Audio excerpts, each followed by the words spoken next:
todos, amigos de Estilo Saludable. Ya es viernes de un programa para platicar de nutrición, pero en palabras bien sencillas, para que vayan cachando cosas que vamos repitiendo, pero con diferentes adaptaciones, diferentes temas, diferentes enfoques. Y la idea de esto es que ustedes vayan cachando cosas que puedan cambiar en su estilo de vida y que lo vayan mejorando poco a poco sin darse cuenta. Que si ahorita hablamos tal vez de hidratación, entonces vayan tomando cada vez un poco más de agua. Y si hablamos de nutrición, pues elijan un alimento cada vez más saludable. Y ese tipo de cambios son los que al final hacen la diferencia. Así es que estoy muy contenta de que ya es viernes de su programa.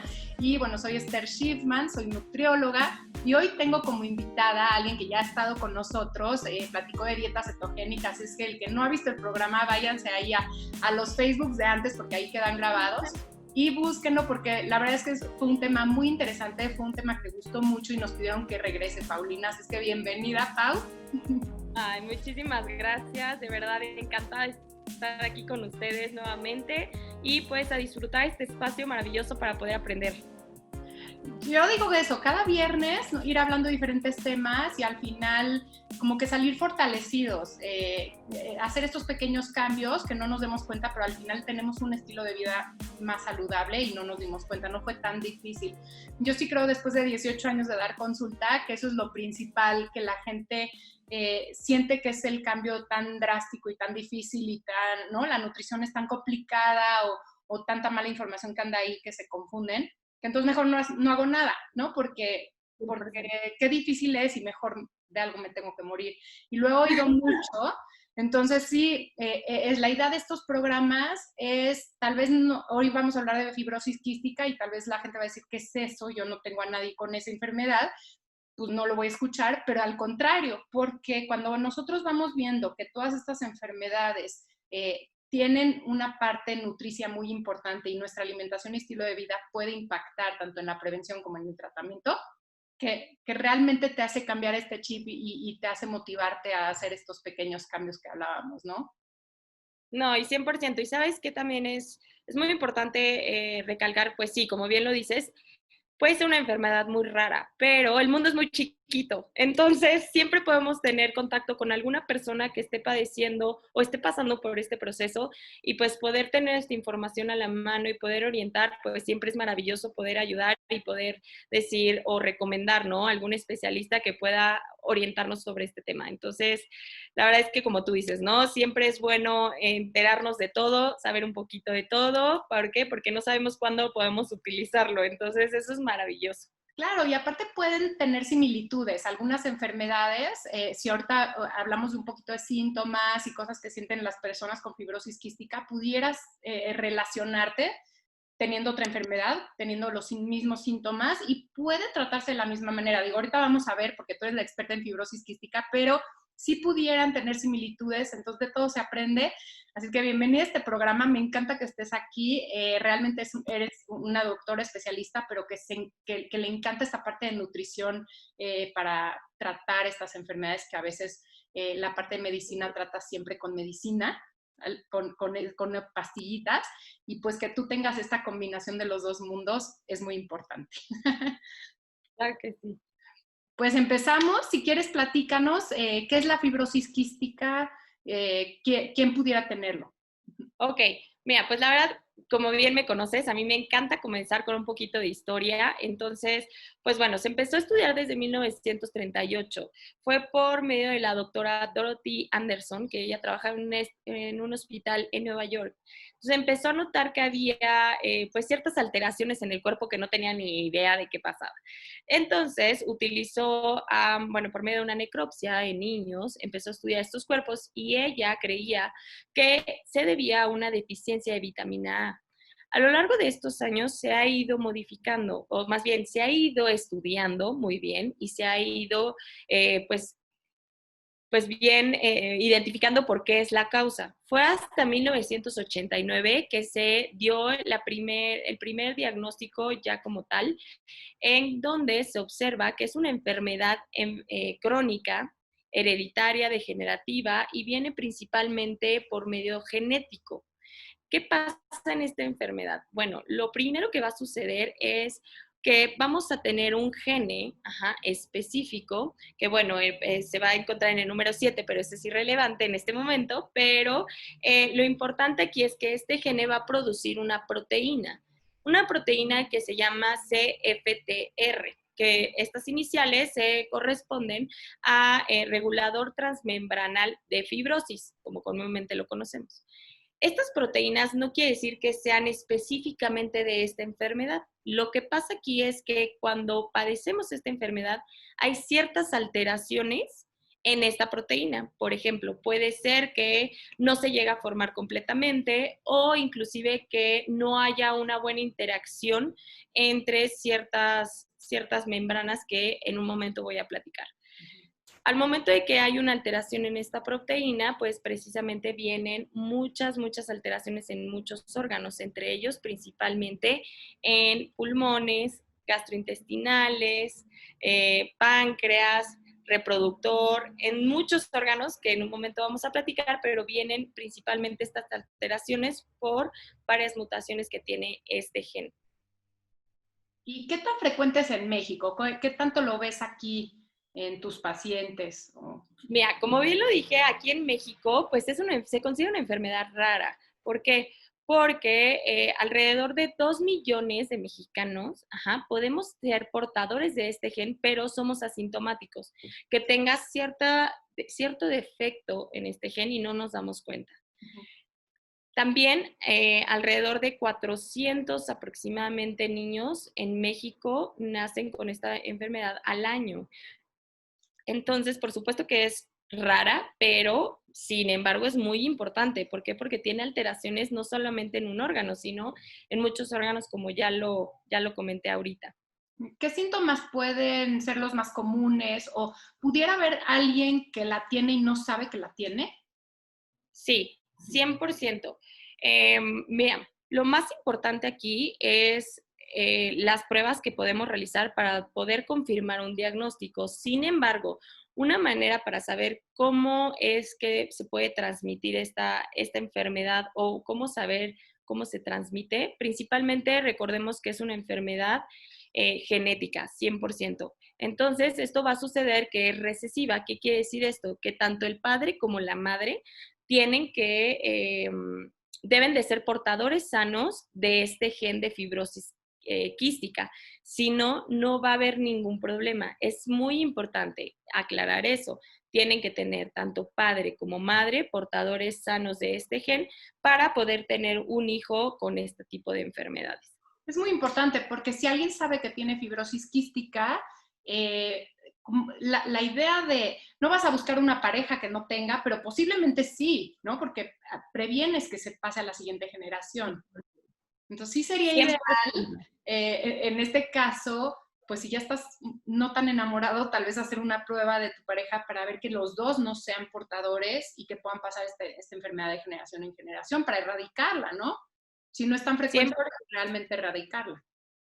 Justo, porque lamentablemente aquí en México, bueno, en un momento platicaremos de 2 estudios que se realizaron, pero aquí en México la calidad de vida o la esperanza de vida es muy corta. Entonces, por eso mismo 100% se recomienda realizar, si uno ya sabe que es portador, por supuesto, como bien dijiste, es muy importante realizarnos estudios genéticos para poder detener esta transferencia, ¿no? De gen y poder evitar muchísimas complicaciones que pueden estar en un futuro, ¿no? Entonces, para que quede un poquito más claro, porque creo que me lo dije muy rápido, entonces, mira, algo más claro. Tenemos aquí, imaginemos un cepillo, ¿no? Este es un cepillo, muy bien, y el cepillo tiene como pelitos, ¿no? O sea, cerdas. Estas cerdas, todas las células funcionan de la siguiente manera. Para que tengan un buen movimiento, necesita haber un intercambio entre cloro y agua. ¿Qué quiere decir eso? Nuestras células tienen que estar hidratadas. ¿Para qué? Para que estos pelitos se muevan. Si no tienen este movimiento, pues pueden venir complicaciones, justamente como en fibrosis quística. Cuando hay un defecto en esta proteína, o sea, que no permite la salida de cloro o agua, las cerdas van a empezar a tener una deficiencia en agua, entonces se van a quedar estáticas. no van a tener el movimiento normal como si estuviera pasando el cloro y el agua. Entonces, ¿qué va a pasar aquí? Se van a quedar estáticas, perdón, y esto va a provocar que se empiece a generar moco. Este moco que se genera en esta parte de los pelitos o las cerdas son las complicaciones más comunes, por eso mismo llega a afectar principalmente los pulmones. ¿Por Se qué? llenan de moco y hay dificultad para respirar. Ay, qué Justo, horror. Ajá. justamente. Eso es a términos generales, por eso es muy importante. También aquí es muy importante estudiar en qué forma o en qué momento, en qué parte de la proteína está la alteración, porque a partir de ahí es como nosotros podemos dar el tratamiento en los pacientes. Actualmente los tratamientos ya van muy avanzados, pero depende mucho de en dónde se encuentra la mutación o en dónde tiene el defecto esa proteína para poder dar el tratamiento. Okay. ¿Y cuáles son los síntomas? Digo, me queda claro que si fuera pulmón, que tal vez siempre ataca el pulmón, siempre va a haber como si fuera una enfermedad respiratoria, pudiera ser. Justo, Ujú. justo. Muy bien, excelente, porque fíjate, actualmente los síntomas, pues bueno, son una infinidad, puesto que todos nuestros órganos tienen contacto con este tipo de proteínas. Sin embargo, precisamente el 51% de los síntomas vienen del aparato respiratorio. De ahí, el 43% de los síntomas se relacionan mucho con desnutrición, que es uno de los temas más importantes que vamos a tomar ahorita. Entre ellos, en términos generales, bueno, vamos a tener también la sensación de el sabor salado de la piel por el sudor que vamos a estar excretando. También vamos a tener, como bien dices, problemas respiratorios muy marcados. Entre ellos, por lo mismo que se empieza a juntar mucho moco, vamos a tener muchas expectoraciones o muchas como flemitas, por así decirlo, como bien lo conocemos. Y esto, pues obviamente nos condiciona a una dificultad respiratoria. De igual forma, vamos a tener problemas en páncreas. En un momento voy a mencionarlo, pero ¿qué va a pasar? En el páncreas no se van a formar ciertas enzimas pancreáticas. Entonces, esto, cuando no se forman estas enzimas, lo que va a pasar es que en la nutrición no vamos a poder agarrar todos los nutrientes que necesitamos. Entonces, eso nos va a dificultar la ganancia de peso, ¿no? A lo largo pues, de toda esta enfermedad. De igual forma, vamos a tener problemas digestivos muy característicos y pues entre ellos, por lo mismo que ya comentaba ahorita con el páncreas, uno de los síntomas más característicos se llama esteatorrea, que literalmente lo conocemos como heces con ácidos grasos o con grasa. Entonces, esto puede ser por las enzimas pancreáticas que no están realmente obteniendo esta absorción y por eso mismo tenemos este síntoma. Y también va mucho de la mano con la deshidratación. Repito, estos síntomas son pues muy variados, depende mucho qué tipo de mutación o en dónde tenemos la afectación de la proteína para poder tener específicos los síntomas, pero estos son como que los más comunes. Sí, y ayuda mucho porque yo veo gente que no es que hay poca especialización en México, sin embargo, sí el primer acercamiento con los médicos se trata todo como si fuera lo mismo. Esa es mi percepción y lo que me dicen mis pacientes, ¿no? Tardan mucho en llegar a un diagnóstico final, tanto de fibrosis quística como de síndrome de colon irritable, todas estas patologías que involucran el sistema digestivo especialmente, tardan muchísimo en decir, era cándida, era síndrome de colon irritable, era CUS y era Crohn. Y entonces se la pasan de tratamiento en tratamiento que afecta muchísimo más la calidad de vida del paciente y hasta se le afecta más la misma patología. Entonces, si alguien nos está escuchando y dice, ya pasé por varios doctores, no sé qué tengo, pero tengo estos síntomas gastrointestinales, veo las heces con grasa, que eso es como un síntoma muy característico, porque como no están pudiendo producir las enzimas que rompen las grasas, esas grasas se van a ir intactas por las heces. Así es que siempre checar, ¿no? Siempre checar si hay sangre o si hay grasa. Yo creo que es algo muy importante. Nadie habla de eso y se oye horrible, pero yo creo que es importante conocernos, ¿no? Ver cómo es nuestra normalidad y si algo cambia, pudiéramos tener alguno de estos problemas y no sabemos, ¿no? 100%, mira, y ahorita dijiste muy claro el saber identificar síntomas, pero también va mucho de la mano el diagnóstico. Afortunadamente, esta patología sí se puede diagnosticar desde muy temprana edad, inclusive desde recién nacidos.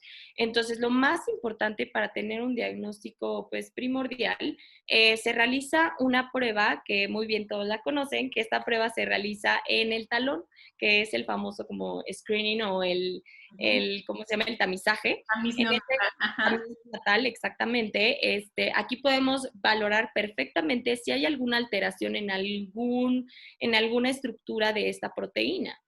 De igual forma, muchas veces se llega a diagnosticar un poco tarde, como entre 4 o 5 años, por lo mismo que dices, ¿no? No tomamos mucha atención en síntomas muy característicos como la esteatorrea o heces con grasa.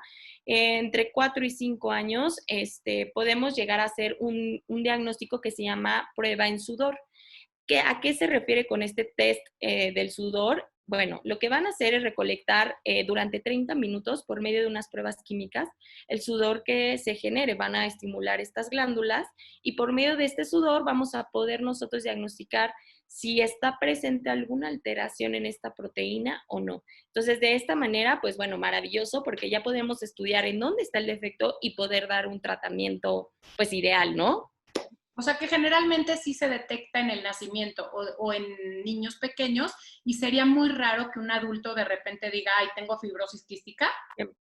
100%, sí, se ve muy raro, puesto que lamentablemente, pues por estos síntomas y estas complicaciones que tenemos, principalmente la desnutrición, lamentablemente cuando no se diagnostica a tiempo, entre la edad de 4 o 5 años, fallecen. ¿Por qué? Porque hay una desnutrición muy, muy marcada por problemas gastrointestinales, por inclusive una broncoaspiración o bueno, que tengamos dificultad respiratoria porque se acumula moco y no podemos respirar bien. Entonces, por estas situaciones muchas veces a partir, o sea, máximo a los 4 años es cuando llegan pues a fallecer. Sin embargo, no quiere decir que a todos nos pase eso, por supuesto, pero pues bueno, 100% lo primero es el tamiz neonatal para poder descartar cualquier enfermedad, no nada más fibrosis quística, en general hay muchísimas que podemos identificar ahí, pero esta es una de ellas y en caso de que tengamos esta duda después de 1 o a los 2 años de que nuestro hijo ya haya presentado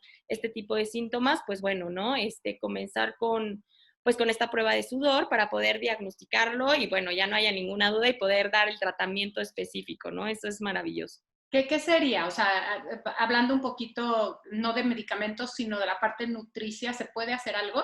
Sí, claro, mira, el tratamiento es muy importante hacerlo multidisciplinario, puesto que ya vimos que no solamente se va a afectar un solo órgano, ¿estás de acuerdo? Entonces, necesitamos tanto médico como nutriólogo,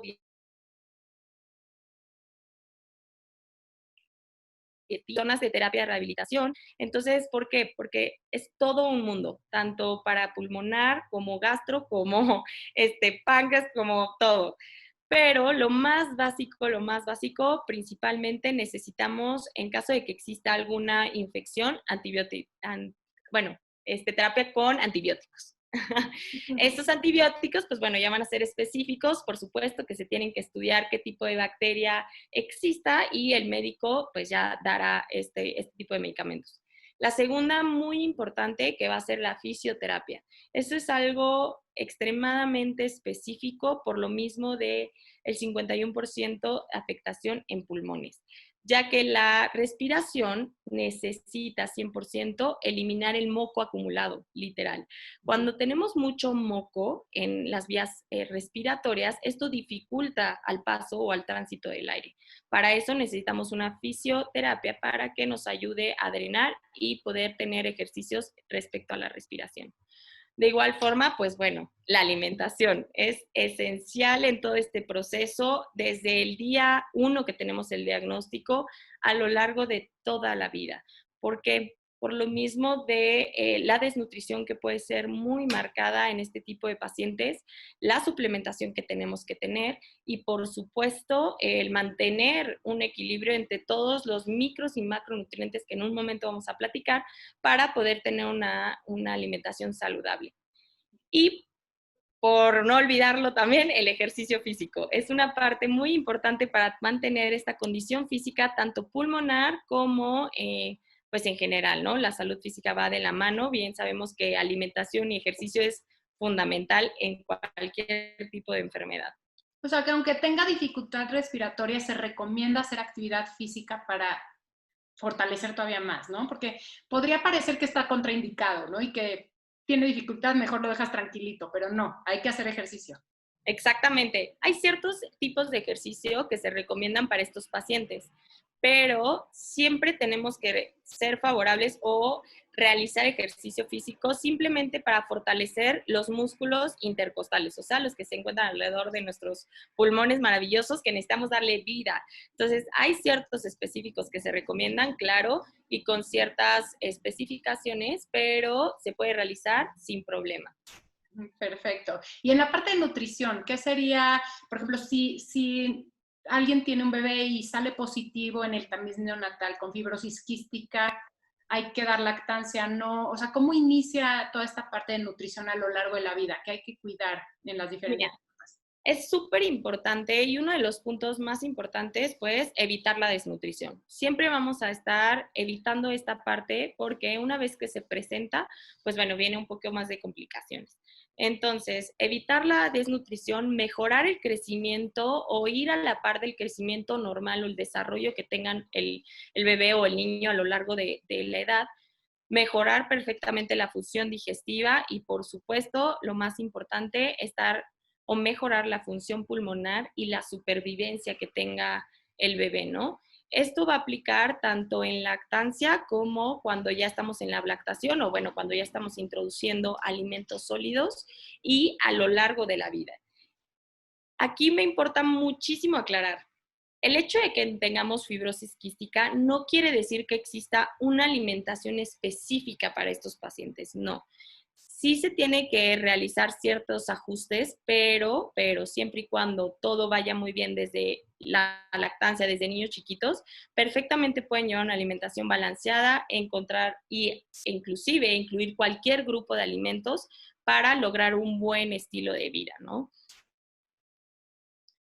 Y hablando de estilo de vida, digo, para reforzar ahorita el que esté escuchando y diga, pues yo no tengo fibrosis quística, pero sí me interesa saber qué es una dieta saludable, digo, recordarles 3 verduras mínimo, 2 frutas mínimo, lácteos descremados, cereales de grano entero como la avena, como el amaranto, maíz realmente amalizado, unas tortillitas ahí de pueblo deliciosas, el elote, el esquite, bueno, papa con cáscara, camote, todos estos cereales de grano entero o tubérculos y bueno, las grasas saludables como el aguacate, aceite de oliva, pescado 4 veces a la semana para tener los omegas, lo más bajo de embutidos y de grasas saturadas, lo menos posible de ultraprocesados como estos panquecitos, galletitas. Eso sería realmente una dieta saludable y pues también las personas con fibrosis quística tendrían que adaptarse a esta dieta, ¿no? Adherirse a este tipo de La, recomendación.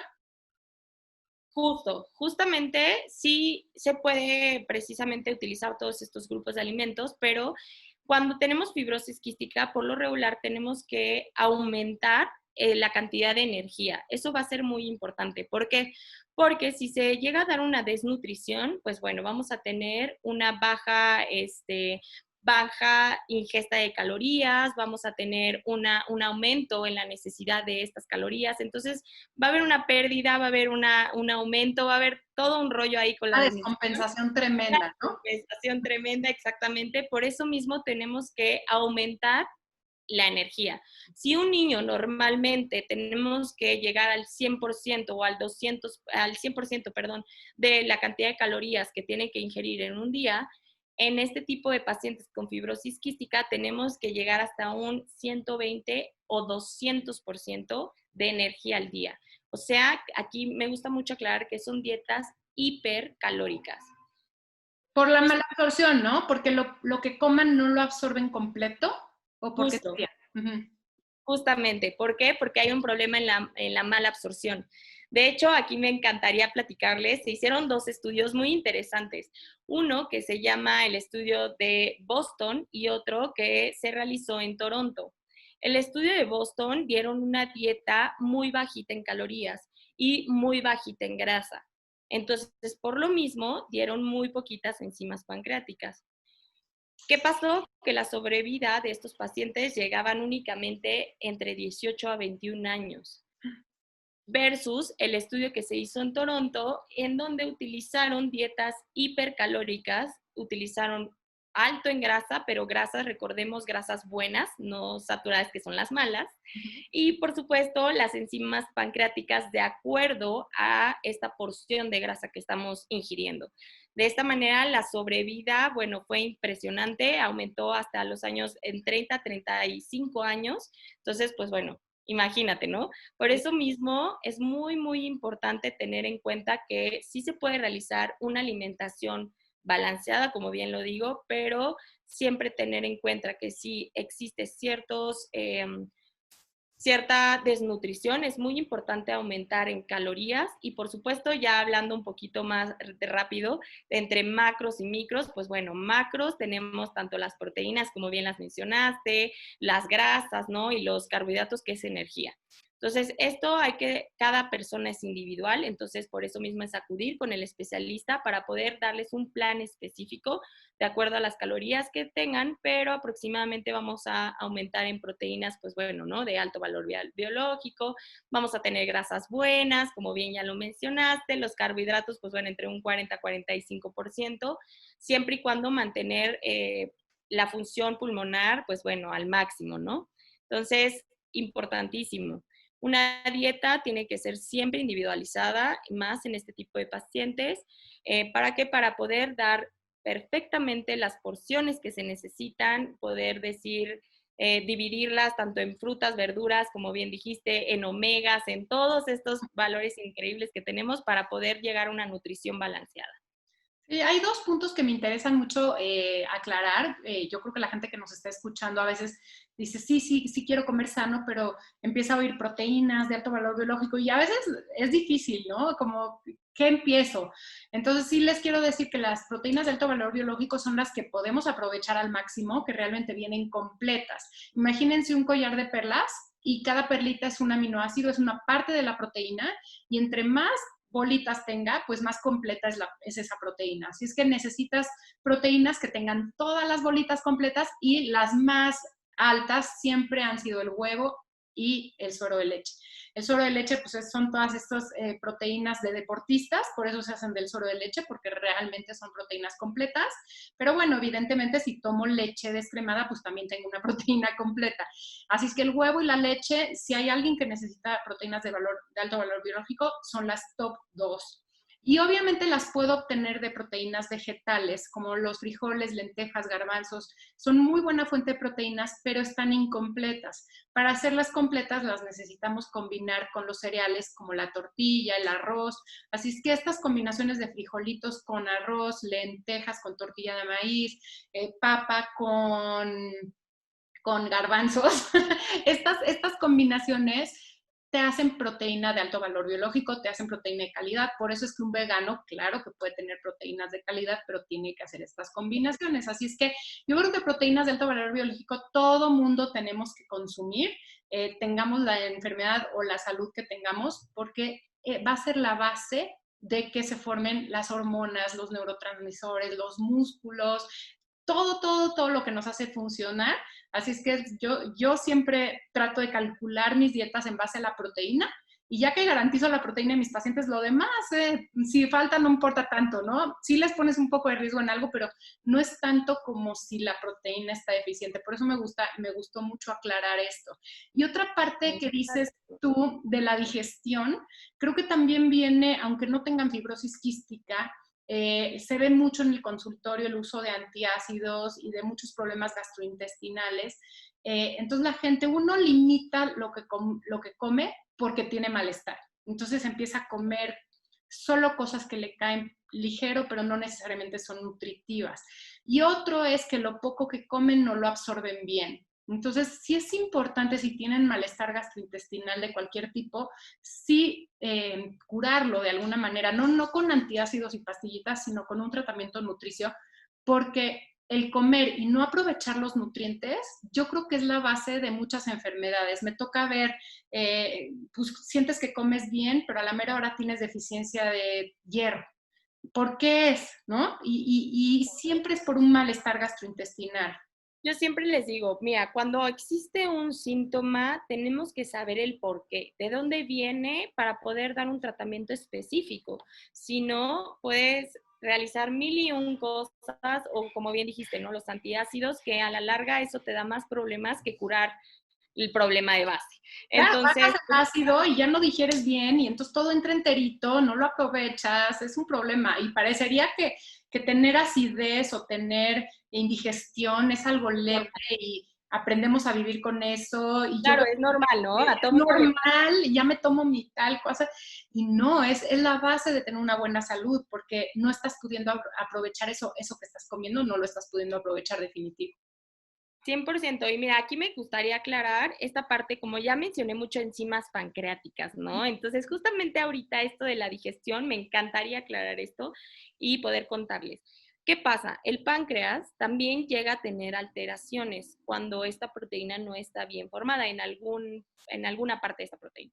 Lo que va a provocar es que normalmente todo como funcionaría es el páncreas generaría enzimas pancreáticas, que estas enzimas pancreáticas, como bien dijiste, nos ayuda precisamente a digerir, por así decirlo, o destruir estas grasas que nosotros consumimos. Entonces, por eso mismo nos ayuda también a la absorción perfectamente de estas grasas y por eso no tenemos esta atorrea o heces con grasa.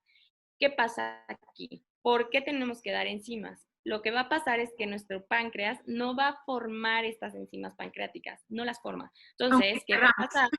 aunque ¿Qué va a tengamos una hacer? súper buena intención. Exactamente, aunque queramos. Entonces, ¿qué va a pasar? Cada vez que consumimos grasas, pues obviamente va a pasar como un tobogán, básicamente. No va a haber una destrucción, no va a haber una absorción de estas grasas, entonces no nos va a nutrir y por supuesto nos va a dar este síntoma que son heces con grasa.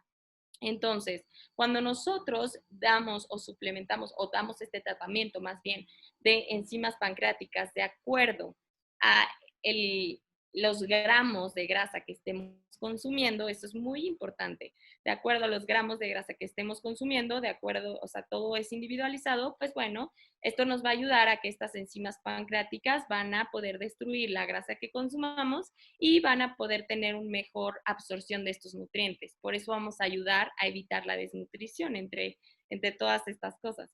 Por Sí. eso es maravilloso saber por qué motivo y cómo lo vamos a solucionar, ¿no? Y es muy importante lo que dices, no solo para fibrosis quística, sino en general. Me ha pasado, yo tengo enzimas digestivas en el consultorio, porque sí creo que es muy importante, si alguien tiene un problema gastrointestinal, dar enzimas en lo que corriges el problema, ¿no? No todo mundo es candidato a enzimas, porque si no haces flojo tu cuerpo. Si tú eres capaz de producir enzimas, es mejor tratarlo con una buena alimentación y bajar el estrés y muchísimas cosas que se hacen antes de. Pero hay personas que sí realmente requieren enzimas. Pero yo cada vez veo más personas que tienen un poquito de indigestión y toman enzimas. Ojo, no, son para estos casos muy especiales en el que si no das las enzimas no hay manera de que el páncreas funcione, así es que pues hay mala absorción y además se complica porque como no estás absorbiendo las grasas, seguramente vitaminas que son solubles en grasa pues también se van, ¿no? Me imagino que por eso se pensaba que era por deficiencia de vitamina A o no sé. Uh-huh. Exactamente. Pero, Justamente ajá. de lo mismo se va esta mala absorción tanto de estos grupos que ya platicamos como de las vitaminas. Por eso es muy importante llegar a la suplementación. La suplementación se va a dar de acuerdo a qué edad tenga el paciente, porque no es la misma dosis, pero para términos generales tenemos que tener una suplementación tanto de vitamina A, de vitamina E, de vitamina D, de vitamina K, ¿no? La D que ahorita está muy famosa, bueno, pues también aquí la tenemos que estar suplementando porque puede llegar a tener una deficiencia por la mala absorción.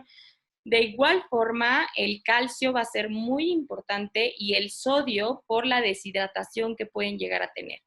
Aclaro, la dosis es distinta en cada etapa o en cada edad que tengan los pacientes.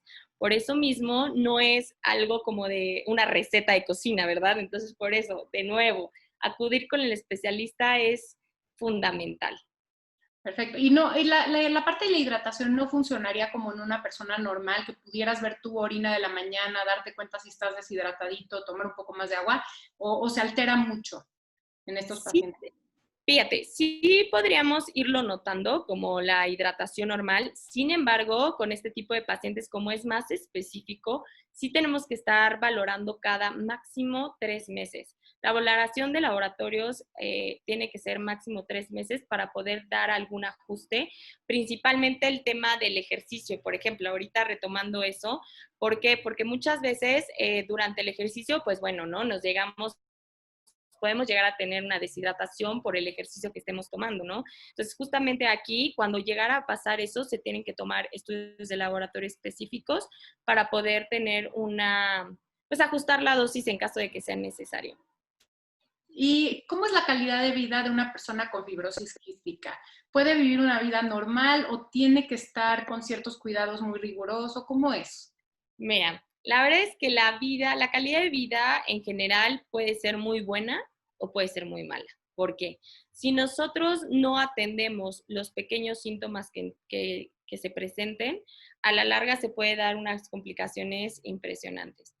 Una buena calidad de vida, por supuesto, la pueden tener, ya que tienen buen tratamiento con antibiótico, tienen buen tratamiento para estar drenando o, bueno, estar teniendo, ¿cómo puede decir?, una aspiración del moquito que se va generando y esto perfectamente nos puede dar una buena respiración, sin problemas a nivel respiratorio.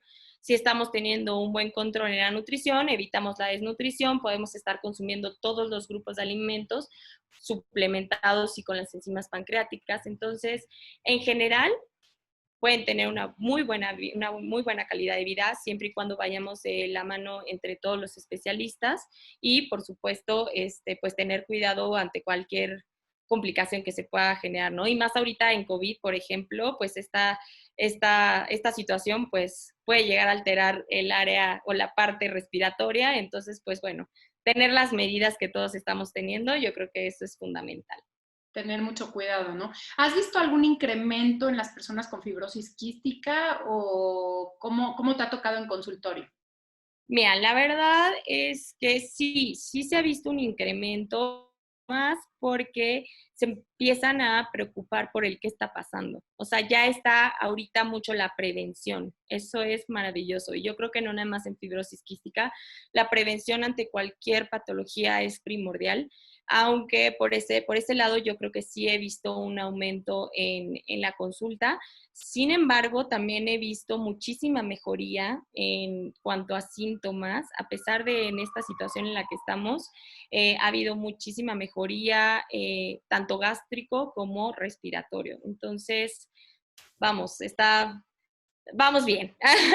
Qué bueno, yo creo que a la conclusión siempre que llegamos en este programa, y me encanta por eso, es transmitir la idea de que ninguna de estas enfermedades es una sentencia de muerte. Pudieran haber sido en algún momento, ¿no? Que no se sabía qué era, que generalmente la falta de vitamina C daba escorbuto y se morían de eso, ¿no? Ahora, Claro. claro, esa enfermedad ni la conocemos, bueno, en muchas partes del mundo. Entonces, sí, todas estas enfermedades tienen un componente nutricio que te ayuda a mejorar la calidad de vida y que no es una sentencia de muerte padecerlas y que por medio del estilo de vida las puedes controlar, puedes tener una buena calidad de vida, ¿no? Puedes disfrutar con ciertos cuidados que en la fibrosis es evidente que se tienen que tener, pero no por tener la enfermedad ya es una mala calidad de vida o es Claro. esta No, y sentencia. además, ¿sabes qué? Ahorita que lo mencionaste, bueno, la tecnología va avanzando muchísimo. Gracias a Dios, pues también, pues el estudio, ¿no? O sea, gracias a tantas mutaciones que actualmente existen de esta proteína, se ha podido estudiar muchísimo. Entonces, a raíz de esto se han podido detectar muchos tratamientos específicos para cada mutación. Entonces, pues claramente las más comunes, pues ya tenemos el tratamiento pues muy bien estudiado, pero para las nuevas también ya se están estudiando, entonces lo padre es ir avanzando, ir estudiando todo y para poder contribuir a esta buena calidad de vida que se va presentando. Ay, buenísimo, Paulina. Muchísimas gracias. No sé si quieres decir algo más y compartirnos tus redes, por favor, para que si hay alguien que tiene fibrosis quística y que quiere tener una mejor calidad de vida o que sabe de alguien que lo tenga, que te contacte. Claro que sí, pues mira, me encantaría cerrar con algo que también muchas veces me lo han dicho en la consulta, si es contagioso o no. Por supuesto que la fibrosis quística no es contagiosa, como bien ya lo dije, es una enfermedad genética. Se puede llegar a pensar por algunas situaciones, pues bueno, infecciones que llegan a tener, pero no. La fibrosis quística es únicamente genético y de ahí vienen pues varios síntomas, varias complicaciones que vienen por esto, pero no es contagiosa. Y claro que sí, con mucho gusto me pueden encontrar en Instagram como @doctora.paulinasegura. Igual forma, por medio del celular 55 85 32 6328 y con mucho gusto cualquier duda que presenten o que tengan, de verdad me pueden escribir y con muchísimo gusto las voy a responder.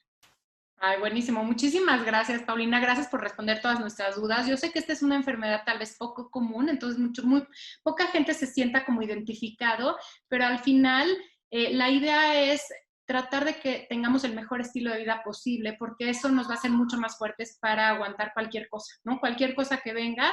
Y bueno, tratar de sí tomar la tecnología como esta parte genética, de si yo ya sé que tengo esta enfermedad, sí tratar de no pasarla a la siguiente generación, que es algo que antes no se podía hacer y pues tristemente si habían 2 que presentaban la enfermedad, sí se pasaba y no había manera de saberlo. Ahorita sí lo tenemos, así es que si alguien tiene y está controlado, pues sí hacer uso de este avance tecnológico para no seguirlo pasando de generación en generación. Y bueno, consultar a Paulina, que es la experta en el tema, así es que muchísimas gracias, te esperamos pronto porque vamos a hablar de autismo con Paulina, así es que ya programaremos también otro programa con ella, que hay muchos temas que queremos tratar. Te agradezco mucho tu tiempo y te espero pronto aquí en este programa. Igual, gracias a Radio 13 por permitirnos así hacerlo a distancia, seguir transmitiendo esta información a los que están en casa. Y bueno, cambiar el estilo de vida poco a poco de las personas. Y regresamos con la receta saludable de esta semana que les va a encantar. Así es que no se vayan. Gracias Radio 13, es estilo saludable. Soy Esther Schiffman y ahorita regresamos. Muchas gracias, hasta luego.